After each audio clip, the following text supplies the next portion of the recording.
That's sort of where you get into trouble with the MAGA movement, when you just instantly sweep away and condemn everyone and say, well, some people were saying racist stuff about Indians, and so this entire argument now is based on racism. It simply isn't. Vivek, I personally stumped for Vivek. So if you think that I'm going to be on board with people being racist for him when I went on the ground with him all throughout Iowa when he was running for president, of course not. I'm also brown myself, but I understand that this has nothing to do with the merits of the arguments that are being presented here. And it is just a fact that the H-1B visa, the majority of the people that are coming into this country are not coming in with any extraordinary skills, are not coming in because they're a part of the 1%. It is being completely abused and jobs are being taken away from the American people.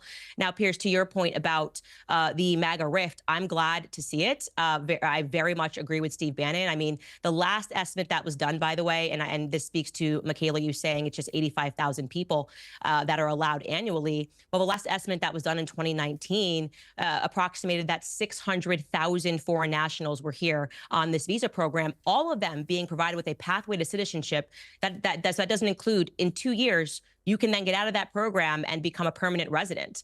Okay, so that they're allowed to stay in this country from up to 6 years. They don't apply for permanent residency. Of course, we can assume that the majority of them do, and they're allowed to stay up to 10 years if they go to work for the Department of Defense. Again, all of these applicants have a pathway to citizenship. So you just imagine you're like, yeah, I just went to work in America as a teacher for a couple of years and I became a citizen, or as a janitor for a couple of years and I became a citizen. It's not okay. And I want to be clear, all across the board, it's not just the H-1B. There's a ton of visa programs that are being routinely abused. And like I said, I have faith in the American people. I think that the American people can fulfill those positions. I know they can fulfill those positions. And so I am not on the side of Elon Musk and Trump in this debate. And I think that, Elon Musk has been at Mar-a-Lago for a bit too long and thinks that that is the sample of what MAGA is, and it simply isn't.